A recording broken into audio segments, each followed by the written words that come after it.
अस्सलाम वालेकुम। Hello students. जी sir, वालेकुम अस्सलाम सलाम। वालेकुम।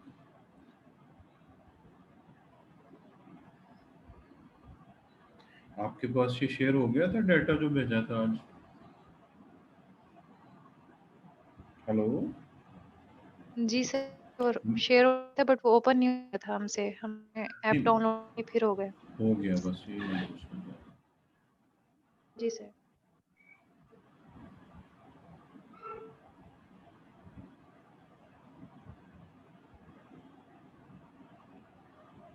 चलिए आज हम लेक्चर आज का स्टार्ट करते हैं।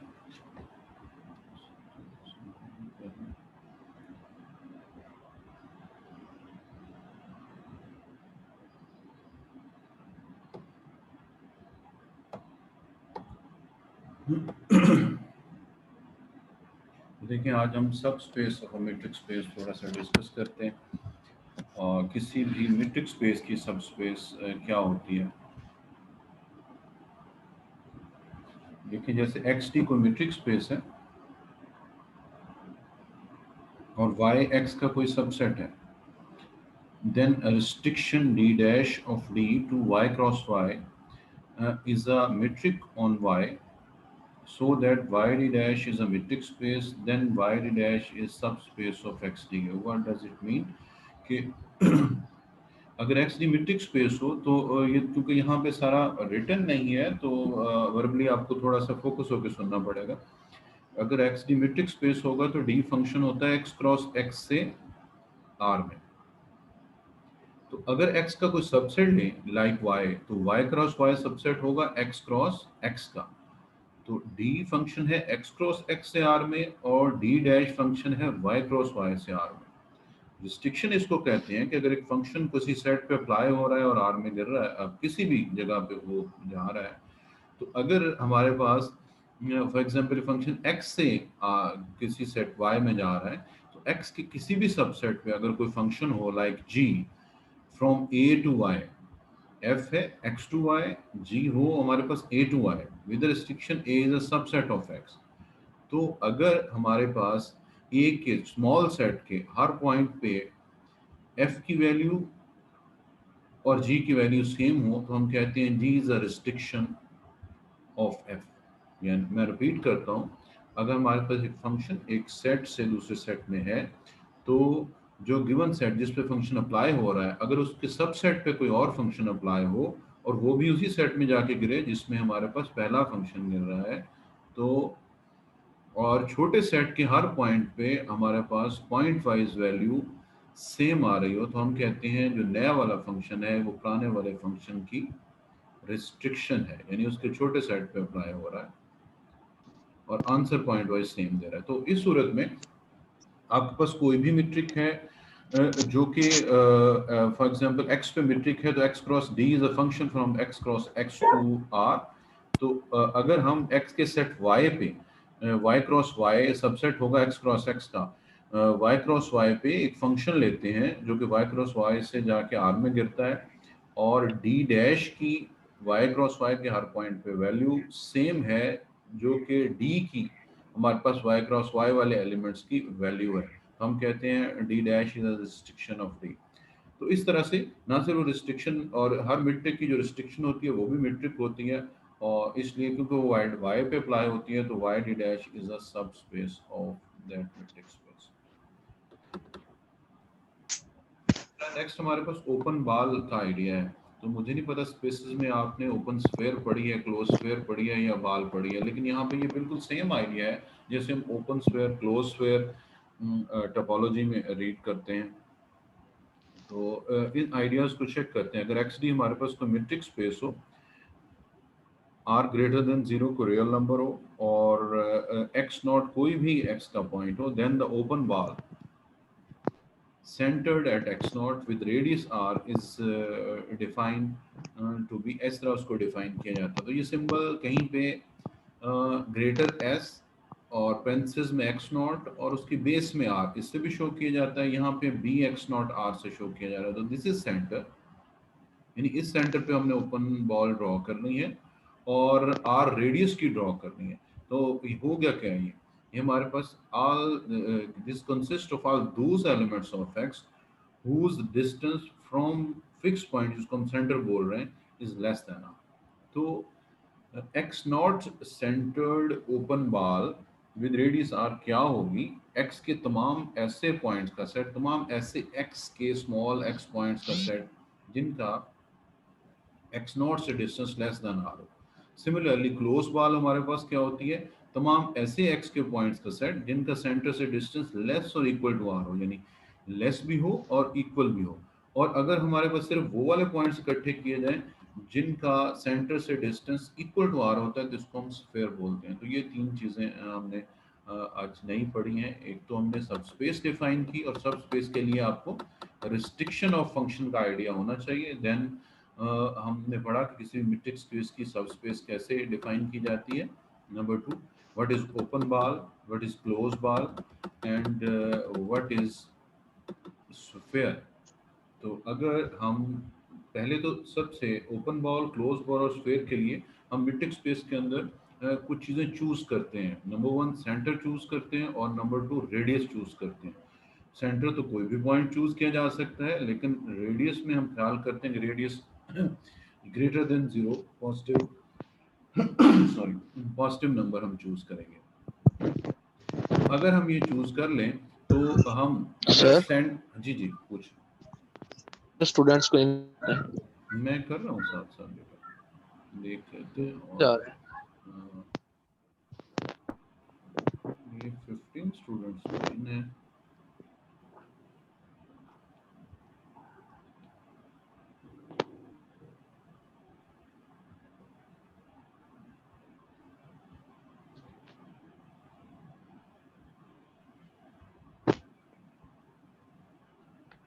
मैसेज आ नहीं रहा है स्टूडेंट्स का. अच्छा मैं आ रहा हूँ.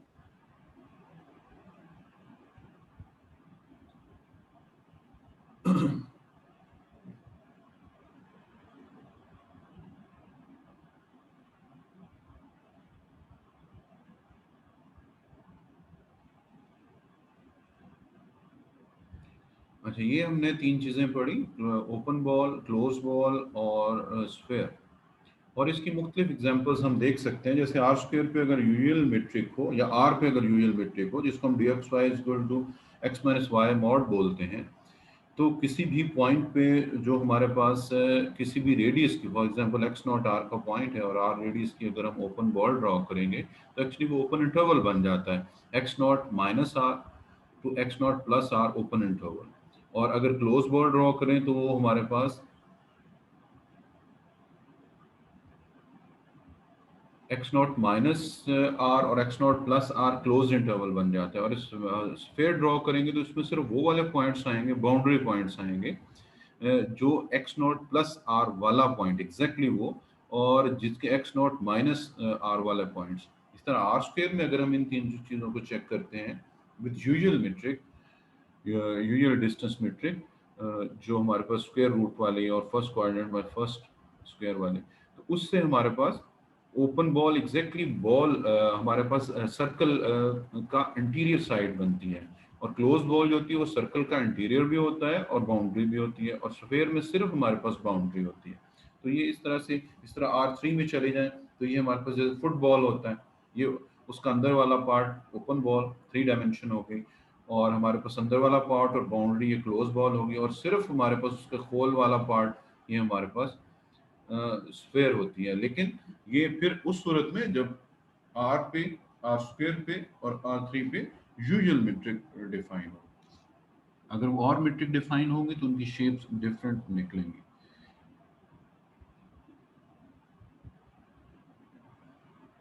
नो, हम नया टॉपिक स्टार्ट कर रहे हैं. इसका जहाँ दोबारा हम रिलेट करेंगे सब स्पेस का कहीं आइडिया तो आपको दोबारा फिर उसके साथ मिलाएंगे. हम एक्चुअली बायनॉक स्पेस और नॉर्म स्पेस डिफाइन करना चाहते हैं. तो नॉर्म स्पेस की जो मेन हमारे पास अंडरलाइन सेट है वो, क्योंकि नॉर्म का वेक्टर स्पेस होता है तो हम वेक्टर स्पेस का आइडिया रिपीट करते हैं. What is vector space? A non-empty set V is said to be a vector space over the field F if V is an abelian group under addition and scalar multiplication is defined in V, that is alpha belongs to F and for all V belongs to V, alpha v belongs to v, ये definition है कि हमारे पास एक तो addition define होनी चाहिए। What mean by addition define होनी चाहिए, यानी हमें पता होना चाहिए कि सेट वी के दो एलिमेंट्स को ऐड करेंगे तो थर्ड जो वेक्टर बनेगा वो भी कैसे ऐड करेंगे, और जो नया बनने वाला वेक्टर है वो लाजमी वी का ही एलिमेंट होना चाहिए। नंबर टू, अगर एक कोई भी स्केलर लें एफ से और कोई भी वेक्टर लें वी से, तो उनका मल्टीपल वेक्टर आना चाहिए और उस वेक्टर को भी वी का ही एलिमेंट होना चाहिए। अगर ये दोनों चीजें डिफाइन हो तो वेक्टर एडिशन के तहत सेट वी को अबिलियन ग्रुप की पांचों की पांच प्रॉपर्टीज ग्रुप भी करनी चाहिए, यानी उसमें आइडेंटिटी होनी चाहिए, इनवर्स आर एलिमेंट का होना चाहिए, एसोसिएटिव प्रॉपर्टी होनी चाहिए, कम्यूटेटिव प्रॉपर्टी होनी चाहिए अबिलियन ग्रुप होने की वजह से, ऑफ कोर्स क्लोजर प्रॉपर्टी भी होनी चाहिए। और सर्कल सर्कल हमारे पास स्केलर मल्टीप्लिकेशन के तहत ये चार एक्सियम प्रूव करने चाहिए। आप डिटेल से अलजेब्रा में पढ़ चुके होंगे। दो वेक्टर्स लें तो स्केलर की वेक्टर एडिशन पे जो मल्टीप्लिकेशन है वो भी डिस्ट्रीब्यूटिव होनी चाहिए, यानी alpha into v one plus v two is equal to alpha v one plus alpha two. अगर दो स्केलर लेके एक वी से मल्टीप्लाई कर दें तो ये भी डिस्ट्रीब्यूटिव होना चाहिए, यानी alpha v plus beta v. और अगर दो स्केलर मल्टीप्लाई करें से वी से मल्टीप्लाई करें, this is the same answer अगर एक स्केलर को पहले वी से मल्टीप्लाई कर लें और फिर स्केलर से मल्टीप्लाई कर लें। इसी तरह फील्ड में हमारे पास वन होगा और वन से जब हम किसी भी वी के वेक्टर को मल्टीप्लाई करेंगे तो आंसर वी ही आएगा। This is called a vector space. हम अलजेब्रा वन में बहुत सारी वेक्टर स्पेस की एग्जांपल्स आप लोग पढ़ चुके होंगे। So come to the point norm space. Norm space में जो हमारे पास नॉर्म डिफाइन किया जाता है लीनियर स्पेस पे, और लीनियर स्पेस की हम डेफिनेशन यहाँ ये करते हैं कि तमाम ऐसी वेक्टर स्पेसेस जिनकी फील्ड आर या सी हो उनको हम लीनियर स्पेसेस बोलते हैं। तो डेफिनेशन में कभी हम लिख भी देते हैं कि ये हमारे पास ऐसी वेक्टर स्पेस यूज कर रहे हैं जिसमें हमारे पास फील्ड है वो या तो रियल नंबर का सेट है या कॉम्प्लेक्स नंबर का सेट है। और अगर हम ना भी लिखें तो ये हमें अंडरस्टूड होना चाहिए कि अगर ये लीनियर स्पेस बोल रहे हैं तो इसका मतलब है कि हमारे पास फील्ड जो है वो आर है या सी है। Let n be a vector space over the field f where f is r और सी। जैसे देखें यहाँ पे एक्सप्लेन किया गया कि ये आर और सी हमारे पास के अंडर वेक्टर स्पेस होगी, यानी स्केलर्स आर से आएंगे या सी से। वैसे भी हम मोस्ट ऑफ एग्जांपल्स जो रीड करते हैं अपने कोर्सेज में ज़्यादातर की जो फील्ड्स होती हैं वो आर या सी होते हैं, लेकिन ये क्वेश्चन ये ऐसी बात नहीं है कि वेक्टर स्पेसेस ऐसी अवेलेबल नहीं होंगी, इनकी फील्ड तो कोई भी हो सकती है। लेकिन हमने नॉर्म डिफाइन करने के लिए ऐसी वेक्टर स्पेस चूज करनी है जिनकी फील्ड आर हो या सी हो। तो लीनियर स्पेस से आर में नॉर्म एक फंक्शन होता है, और ये फंक्शन जो होता है यानी कि किसी भी linear space vector space with field r और सी पे कोई फंक्शन अगर अप्लाई हो वो आर में गिरे और इन तीन एक्सिम्स को सेटिस्फाई करे। फॉर एग्जाम्पल नंबर वन, उसकी जो वैल्यू है उस पर जो फंक्शन अप्लाई हो तो उसको हमेशा ग्रेटर इक्वल टू जीरो होना चाहिए, और अगर फंक्शन अप्लाई करने के बाद आंसर जीरो आए तो वेक्टर जीरो होना चाहिए, और वेक्टर जीरो आए तो उसकी फंक्शनल वैल्यू जीरो होनी चाहिए।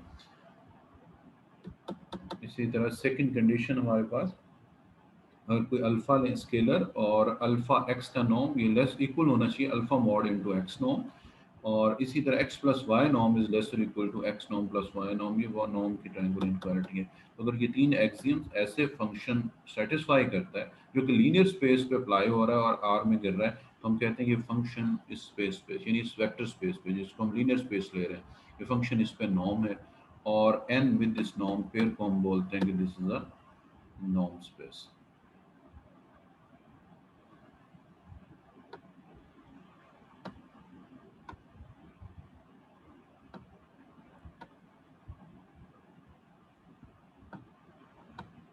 तो स्पेयर को बोलते हैं हम नॉर्म स्पेस है। ये सारा डिफाइन किया हुआ है, मोस्ट ऑफ चीज़ें आपकी पढ़ी हुई हैं। आगे हमारे पास एक स्मॉल एक थ्योरम है जो कि नॉर्म स्पेस को और मीट्रिक को रिलेट करता है। Every norm space is the metric space with respect to the metric d n cross n to r defined by d of x y is equal to x minus y norm for all x y। This is the metric space. तो हम norm से metric में वापस जा सकते हैं, और हम इसलिए हम नॉर्म से मीट्रिक डिफाइन कर रहे हैं, यानी अगर हमारे पास नॉर्म डिफाइंड है तो n क्रॉस n से, और नॉर्म किस पे डिफाइंड है n पे, n is a vector space. तो n क्रॉस n से r पे हम एक फंक्शन डिफाइन कर सकते हैं with the help of norm. कैसे? D of x Y is equal to n, जो दो एलिमेंट n क्रॉस n से लेंगे उनको हम माइनस करेंगे, vector minus minus vector, answer is a vector. हम जानते हैं दो वेक्टर्स को ऐड करने से, क्योंकि vector space under addition abelian group है, दोबारा ये n का ये एलिमेंट बनेगा और n के हर एलिमेंट का हम नॉर्म लेना जानते हैं। क्यों जानते हैं? हम सपोज ये करके चल रहे हैं कि हमारे पास n भी लीनियर, हमारे पास नॉर्म स्पेस है और प्रूफ के ये करने चाह रहे हैं कि ये मीट्रिक स्पेस होती है, यानी हर नॉर्म स्पेस मीट्रिक स्पेस होती है। तो हम इसकी राइट हैंड साइड पे नॉर्म की प्रॉपर्टीज को यूज करना है और मीट्रिक की को प्रूव करना है। सो दिस इज वेरी इजी। आपने ये प्रूव्स किए होंगे। Hello hello students, hello. Yes, मैंने ये प्रूव आपने क्या किया बात होगा, है। Every norm space is a metric space. Yes sir किया। हाँ सही सही बताना है। आज मैंने सारी उमर साहब से आधा घंटा बात की है। मैंने कहा क्या उनसे प्रूफ करवाए हुए हैं, कौन से नहीं, किनकी सिर्फ आपने इंट्रोडक्शन दिया हुआ है। तो उन्होंने मुझे डिटेल से खैर बताया, फिर भी मैंने कहा ये मुझे रोज़ कोई नई स्टोरी सुना देते हैं, तो मैं पहले आपसे पूछता हूँ कि आपने क्या क्या करवाया हुआ है। तो उन्होंने मुझे फिर काफ़ी डिटेल से बताया कि सर इनकी सिर्फ हमने बस जैसे एल इन्फिनिटी एल पी की, उन्होंने हमने सिर्फ डिटेल से इन्हें पढ़ा था लेकिन इनको कंप्लीट वगैरह प्रूफ नहीं किया। तो ये भरा प्रूफ मैं रिपीट कर देता हूँ। दिस इज वेरी सिंपल, क्योंकि हर एलिमेंट का वेक्टर का नॉर्म ग्रेटर और इक्वल टू जीरो होता है और ये डी एक्स वाई के इक्वल है, इसका मतलब ये फंक्शन भी ग्रेटर और इक्वल टू जीरो है। इसी तरह सेकंड प्रॉपर्टी में अगर d x y equal to zero, that if and only if x minus y norm equal to zero, और जब नॉर्म जीरो हो तो इंटीरियर पार्ट जीरो होता है, ये नॉर्म की प्रॉपर्टी है।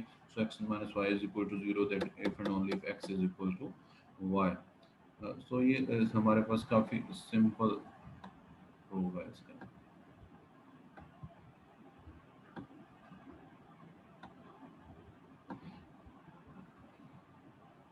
अच्छा, इसमें एक स्लिप हो रहा है पेज, तो इससे कोई फर्क नहीं पड़ता, होगा इसमें आगे पीछे। हम वैसे ही उसको डिस्क्राइब कर लेते हैं। यानी लास्ट प्रॉपर्टी है कि हमारे पास D of x Y is less और equal to D of X Z plus D of Z Y. तो of course D of x Y की जगह पे हम फॉर्मूले मुताबिक एक्स माइनस वाई नॉर्म लिखेंगे और जी को दरमियान में माइनस और प्लस कर देंगे।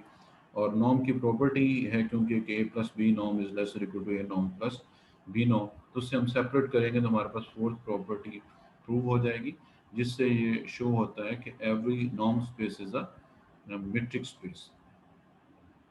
तो ना सिर्फ ये, आप आगे जहां पे भी आपको नॉर्म गिवन हो उससे आप मीट्रिक खुद से निकाल सकते हैं, इन इसी सेंस को यूज करते हुए कि d of x Y is equal to x minus y norm. तो आप उसको चेंज कर सकते हैं।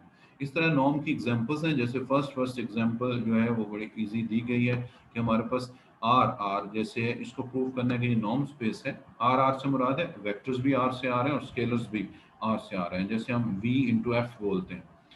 तो स्केलर्स भी आर के हैं, फील्ड भी आर है यहाँ पे, और वेक्टर्स भी आर से आ रहे हैं। एक तो इससे ये पता चलता है क्योंकि आर की हम फील्ड भी आर यूज कर रहे हैं, तो ये ऐसी वेक्टर स्पेस है जो कि लीनियर है, क्योंकि लीनियर स्पेस हम उसको बोल रहे हैं जिसमें फील्ड या आर हो या सी हो। सेकंड, इस पे हम सिंपल सा नॉर्म डिफाइन करते हैं, x norm is equal to x mod. तो एक्स मॉड को हमने प्रूव करना है कि नॉर्म की सारी कंडीशंस पूरी करता है, तो ये फॉर्मूले से ही बड़ा क्लियर है। एक्स मॉड रियल नंबर का मॉड, रियल नंबर का mod is always greater equal to zero, इसका मतलब x norm is always greater equal to zero.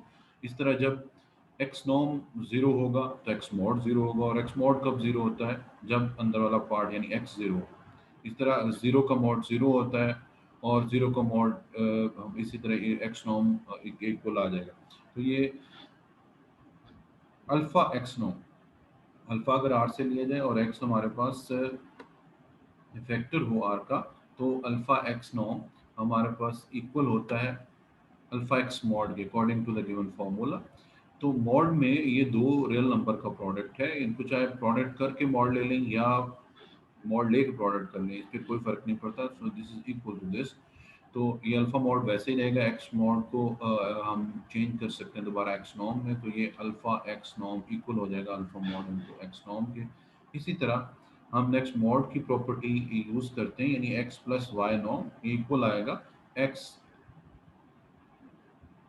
Plus y mod के, और एक्स प्लस वाई मॉड को हम मॉड की प्रॉपर्टी यूज़ करते हुए, ट्रायंगुलर इनक्वालिटी यूज़ करते हुए x naught plus y mod में सेपरेट कर देते हैं। ये एक्स नॉर्म के इक्वल है, ये वाई नॉर्म के इक्वल है, तो x plus y norm that's equal हो गया x norm plus y norm के। तो इस तरह students this is a proof कि आर जो कि वेक्टर स्पेस है with respect to the field r, यानी लीनियर स्पेस है, उस पर अगर हम एक फंक्शन डिफाइन करें, function is a R to R, how we describe this? X norm is equal to X mod. तो X mod जो है वो norm की सारी properties को satisfy करता है. So this is a norm on R and R with this norm is said to be norm space. तो ये इसकी simple सी एक example थी. और similar case है इस तरह C into R, यानी C is a vector space with respect to the field R. What does it mean? C is a linear space. इस पे हम अगर फंक्शन डिफाइन करते हैं जो कि C से R में जाके गिरता है, ये दरमियान में यहाँ पे शायद D लिखा होता है नोट्स में, ये रॉन्ग है, बस ये this is a double line. Norm is a function from C to R and definition is Z norm is equal to Z mod. तो हम कॉम्प्लेक्स नंबर के मॉड की प्रॉपर्टीज को ज़हन में रखते हुए नॉर्म की प्रॉपर्टीज सेटिस्फाई करते हैं. जैसे हम जानते हैं कि हर कॉम्प्लेक्स नंबर का mod greater equal to zero होता है, और अगर किसी कॉम्प्लेक्स नंबर का मॉड जीरो हो तो वो नंबर जीरो होता है. और इसी तरह Z1 plus Z2 mod less और equal to Z1 plus Z2 mod के इन तीन प्रॉपर्टीज को यूज़ करके हम इजीली प्रूव कर सकते हैं कि ये फॉर्मूला जो है ये नॉर्म की तीनों कंडीशंस को ओबे करता है, और फॉर्मूला जिस सेट पे ये फंक्शन अप्लाई हो रहा है वो एक लीनियर स्पेस है, मतलब वेक्टर स्पेस है with respect to the field r, और ये आर में जाके गिर रही है. इस वजह से ये इस फंक्शन को हम नॉर्म बोलते हैं सी पे, और C with pair of norm is called a norm space. तो सिमिलर इसकी एग्जांपल्स हैं आर एन और सी एन. तो आर एन को आपने स्पेशली आर एन को एल पी को ये क्रेजर की बुक अवेलेबल हैं, इनके फॉर्मूले पकड़ के नॉर्म के तो नॉर्म स्पेस प्रूव करना है. ये आपकी छोटी सी असाइनमेंट है कि आपने एल पी पे जो नॉर्म है बुक में क्रेजिक में दिया गया है, और इसी तरह से आर एन पे हमारे पास जो नॉर्म है क्रेजिक की बुक में दिया हुआ, इनको प्रूव करना है कि इनके तहत ये हमारे पास नॉर्म स्पेसेस होती हैं. तो नॉर्म को सेटिस्फाई करवाना है, जो फॉर्मूले दिया हुआ.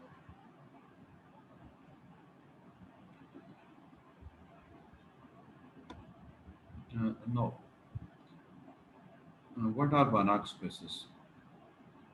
तो Banach spaces की definition देखें. A norm linear space is said to be a Banach space if it is complete with respect to the metric induced by its norm. अगर हमारे पास कोई भी नॉर्म लीनियर स्पेस उस मीट्रिक के तहत जो कि उसके नॉर्म से इंड्यूस हो रही है, इंड्यूस होने का फिर मैं रिपीट करता हूँ वही मतलब है जैसे अभी हमने फॉर्मूला में पढ़ा d of x Y is equal to x minus one y norm. Every norm space is a metric space. तो नॉर्म के फॉर्मूले को मीट्रिक में चेंज किया जा सकता है because every norm space is a metric space. तो अगर ये स्पेस कंप्लीट हो तो उसको हम बनाक स्पेस बोलते हैं. और कंप्लीट स्पेस किसको बोलते हैं? कंप्लीट स्पेस वो होती है जिसमें हर काशी सीक्वेंस उसी के अंदर कन्वर्ज करता है. A metric space is said to be complete if every Cauchy sequence in X is converges to a point of X. अगर एक मीट्रिक स्पेस के अंदर हर उसके अंदर पाया जाने वाला काशी सीक्वेंस उसी के पॉइंट को कन्वर्ज करे तो हम कहते हैं स्पेस कंप्लीट है. लेकिन अगर वो आम मीट्रिक स्पेस ना हो बल्कि नॉन लीनियर स्पेस हो और वो कंप्लीट हो जाए तो उसको हम बोलते हैं कि ये बानाक स्पेस है. जैसे हमने जिक्र किया कि काशी सीक्वेंस कन्वर्ज कर जाए, हर काशी सीक्वेंस स्पेस का उसी के अंदर कन्वर्ज करे, और कैसी स्पेस में? नॉर्म स्पेस में. तो व्हाट इज काशी सीक्वेंस? हम रिपीट करें डेफिनेशन को. कोई भी सीक्वेंस काशी सीक्वेंस कहलाता है अगर हमारे पास हर एप्सिलॉन के लिए एक पॉजिटिव इंटीजर एग्जिस्ट करे सच दैट उस इंटीजर के बाद उस सीक्वेंस की हर दो टर्म्स का डिस्टेंस लेस देन एप्सिलॉन हो. तो जैसे हम एप्सिलॉन कोई भी पॉजिटिव नंबर सोचें तो एक ऐसा पॉजिटिव नंबर मिलना चाहिए जिस नंबर वाली टर्म के बाद वाली कोई सी भी दो टर्म हम उठाएं उनका distance according to the given metric induced by norm उनका आंसर लेस देन एप्सिलॉन आना चाहिए. अगर ऐसा होता है तो हम उस सीक्वेंस को काशी सीक्वेंस बोलते हैं. तो ये कुछ डेफिनेशंस थी जो हमने रिपीट की, और इसके साथ कुछ सीक्वेंस के हमारे पास थ्योरम्स हैं जो कि रियल एनालिसिस में भी आपने पढ़े होंगे और मैथमेटिकल स्पेसेस में भी पढ़े होंगे। इनका थोड़ा सा हमारे पास एक रिव्यू कह लें वो हमारे पास है।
ये देखिए स्टूडेंट, जैसे ये प्रूफ है आर इज अ बनाक स्पेस, जिसमें मैं जो चीज़ें रिव्यू करने वाली थी वो थोड़ा सा दूसरे पेजेस पे अवेलेबल है, मैं उनको वैसे बोल देता हूँ कि कोई भी काशी सीक्वेंस उस वक्त कन्वर्ज करता है जब उसका सब सीक्वेंस कन्वर्ज करा हो, यानी काशी सीक्वेंस कन्वर्ज करता है अगर उसका सब सीक्वेंस कन्वर्ज करता है। इसी तरह हमारे पास हर काशी सीक्वेंस कन्वर्जेंट नहीं होता, जबकि हर कन्वर्जेंट सीक्वेंस काशी होता है। तो ये हमारे पास सीक्वेंस पे छोटे मोटे प्रूफ्स हैं जो कि आपने देखने हैं, और अगर सीक्वेंस किसी एलिमेंट को कन्वर्ज करे तो उसकी लिमिट यूनिक होती है। हर काशी सीक्वेंस का सब सीक्वेंस भी काशी होगा। ये कुछ प्रूफ्स हैं जो कि आपने रियल एनालिसिस से या मैट्रिक्स से रिपीट कर रहे हैं, क्योंकि हमारे पास इसमें जो मेन प्रूफ है वो हमें चाहिए। तो यहाँ पे फोकस करें। सबसे पहले और मुश्किल प्रूफ ये है हमारे पास, आर इज अ बनाक स्पेस। तो आर को बनाक प्रूफ किया हुआ है आपने? Hello students, hello. No sir.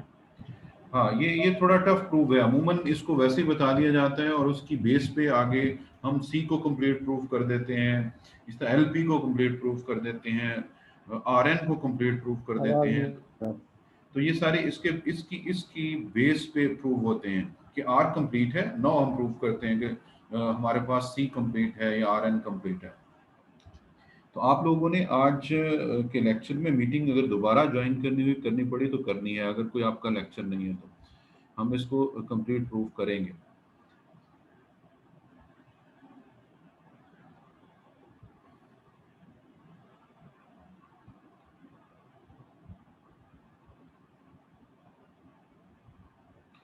So are is a बनाक स्पेस।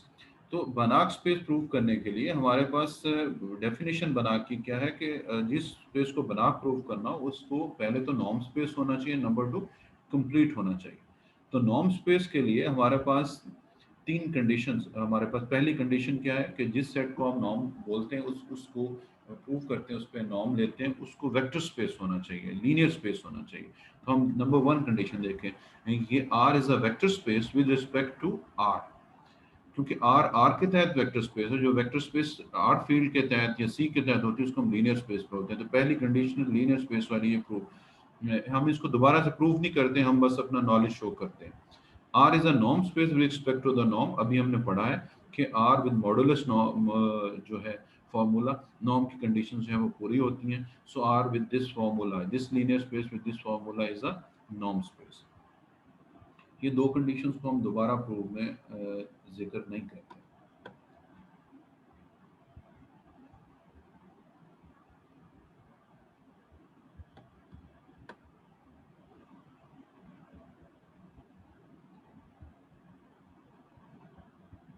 तो थर्ड कंडीशन हमारे पास होती है कि अगर कोई नॉर्म स्पेस है तो वो कब बनाक होती है, जब वो कंप्लीट हो।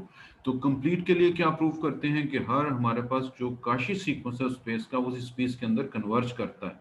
तो और under what metric Cauchy sequence converge करेगा, जो कि नॉर्म से इंड्यूस होगी। तो अभी हम नॉर्म से पहले मेट्रिक डेवलप करते हैं। Norm prove that r is complete with respect to the metric induced by norm, that is d from r cos r to r is defined by d of x y is equal to x minus y norm, जो भी हमने पढ़ा है कि every norm space is a metric space। और norm हमारे पास given है कि किसी भी रियल नंबर का नॉर्म इक्वल होता है उसके मॉड के। सो x minus y norm is equal to x minus y modulus for all x y belongs to r। So to prove that R is complete, R को क्योंकि complete prove करना है तो हम prove क्या करेंगे, इसमें से एक arbitrary काशी सीक्वेंस लेंगे, जैसे कि यहाँ से हम ले रहे हैं xm, let xm be a Kashi sequence in R।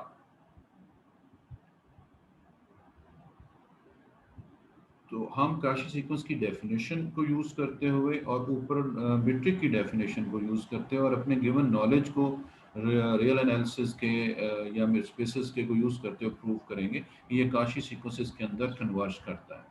सबसे पहले तो हम काशी की डेफिनेशन रिपीट करते हैं, क्योंकि हम एक काशी सीक्वेंस ले रहे हैं आर से। तो by the definition of a Kashi sequence, for every positive number epsilon greater than 0 there exists and not belong to m such that d of xm xn is less than epsilon for all mn greater or equal to n naught। what this implies, अभी हमने ऊपर बताया कि d of xy किसके equal है, x minus y के, इसलिए d of xm xn किसके इक्वल होगा, xm minus xn mod less than epsilon for all mn greater or equal to n naught। Just हमने xm काशी सीक्वेंस लिया था तो काशी सीक्वेंस की डेफिनेशन अप्लाई कर दी। लेकिन आर के स्पेशल प्रूफ में हमारे पास डायरेक्ट ये प्रूफ नहीं होता, हम इसको इनडायरेक्ट थ्योरम के जरिए प्रूव करते हैं, जिसमें है कि हर काशी सीक्वेंस का अगर सब सीक्वेंस कन्वर्ज करे तो काशी सीक्वेंस भी उसी एलिमेंट को कन्वर्ज करता है। तो हम इस काशी सीक्वेंस से एक सब सीक्वेंस डेवलप करेंगे, ये सारा मेथड है, पूरा काफी लेंथी मेथड है, डेवलप करेंगे और प्रूव करेंगे कि वो एक पॉइंट को कन्वर्ज कर रहा है। अगर वो कन्वर्ज कर रहा है तो इसका मतलब काशी सीक्वेंस भी कन्वर्जेंट है। तो देखिए कैसे हम इससे सब सीक्वेंस बनाते हैं, लेकिन यहाँ तक आपको क्लियर होना चाहिए। अगर कोई क्वेश्चन है तो पूछ लें। ये क्वेश्चन भी जहन में रखनी है कि काशी की डेफिनेशन यूज की है, एक सीक्वेंस लिया है, उस डेफिनेशन से ये एक हमारे पास इनइक्वालिटी जनरेट हुई है कि xm minus xn less than epsilon. Epsilon is any positive number और फॉर ऑल mn, ये भी ध्यान रखना है कि n नॉट से बड़े कोई भी दो नंबर लेंगे तो ये हमारे पास इक्वेशन वैलिड होगी। और हर एप्सिलॉन के लिए एक ना एक n नॉट एग्जिस्ट करता है, जिसके बाद हर दो टर्म का distance less than that epsilon होता है।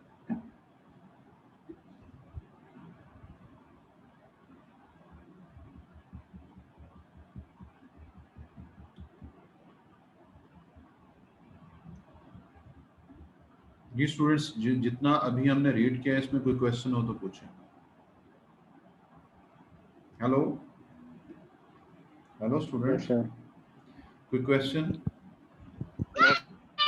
अच्छा, ये मुझे लगता है अगर आप लोगों को टाइम का प्रॉब्लम नहीं है तो ये मीटिंग दोबारा ज्वाइन करनी पड़ेगी, क्योंकि इसमें रिमेनिंग टाइम रह गया है सिर्फ 2.5 मिनट। तो देखिए, ये हम उसी डेफिनेशन को बार बार रिपीट करते हैं और उससे एक सब सीक्वेंस जनरेट करते हैं। मैं इसको स्टार्ट करता हूँ, दिस द सेकंड पेज, कि अगर हम एप्सिलॉन को 1/2 लें, एप्सिलॉन को हम सब सीक्वेंस जनरेट करने जा रहे हैं तो 2 लें, तो हम क्या, हमने कहा हर पॉजिटिव नंबर के लिए कि n नॉट एग्जिस्ट करता है सच दैट इन टर्म्स का डिस्टेंस जो कि उस नंबर से बड़ी नंबर के अगेंस्ट ली जाती हैं, उनका डिस्टेंस उस एप्सिलॉन से छोटा होता है। तो अगर एप्सिलॉन को हम 1/2 लें तो फिर भी एक एप्सिलॉन एग्जिस्ट करेगा, फिर भी एक नंबर एग्जिस्ट करेगा पॉजिटिव से n नॉट। और कंडीशन वन जो लास्ट हमने इक्वेशन पढ़ी वो होल्ड करेगी, that is xm minus xn is less than 1/2 for all mn greater or equal to n not. इसी तरह हम इस चीज को एक्सटेंड करते जाते हैं। देखें, अगर एप्सिलॉन हमने 1/2 again this is a positive number, क्योंकि काशी सीक्वेंस की डेफिनेशन हर पॉजिटिव नंबर के लिए होल्ड करती है। इस पॉजिटिव नंबर के लिए भी कोई ना कोई नेचुरल नंबर या पॉजिटिव इंटीजर एग्जिस्ट करेगा जिसके बाद की हर दो टर्म का डिस्टेंस इस एप्सिलॉन से छोटा होगा। तो such that one holds for this, that is d of x xm minus xn is less than 1/2 for all mn greater or equal to जो एक नया नंबर हमने एग्जिस्ट करवाया, से n नॉट था पहला तो दूसरा हमारे पास n1 होगा। इसी तरह अगर हम इसी तरह इस तरह एप्सिलॉन को ले लें 1/2⁻³ तो हम कहेंगे एक और हमारे पास इस एप्सिलॉन के लिए नेचुरल नंबर एग्जिस्ट करेगा, से उसका नाम हम रख देंगे n2 और कंडीशन 1 उसके लिए भी होल्ड करेगी, सो ऑन चलते चलते take epsilon is equal to 1/2⁻k+1। तो ये भी एक पॉजिटिव नंबर है, इसके लिए भी काशी की डेफिनेशन होल्ड करती है। और हम सपोज करते हैं कि इसके लिए जो नेचुरल नंबर एग्जिस्ट करता है वो nk है। हम इसकी तरतीब कैसे रख रहे हैं वो थोड़ा सा ख्याल रखना है। देखिए जहाँ जब ये पावर हमारे पास 2 की पावर 1 होती है तो हम नॉट ले रहे हैं, जब 2 होती है तो n1 ले रहे हैं। इस तरह जब 2 की पावर k+1 है तो जो हम पॉजिटिव इंटीजर एग्जिस्ट करवा रहे हैं उसको हम nk ले रहे हैं, इसके लिए भी कंडीशन होल्ड करेगी। सो xm - xn is less than 1/2⁻k+1 for all m n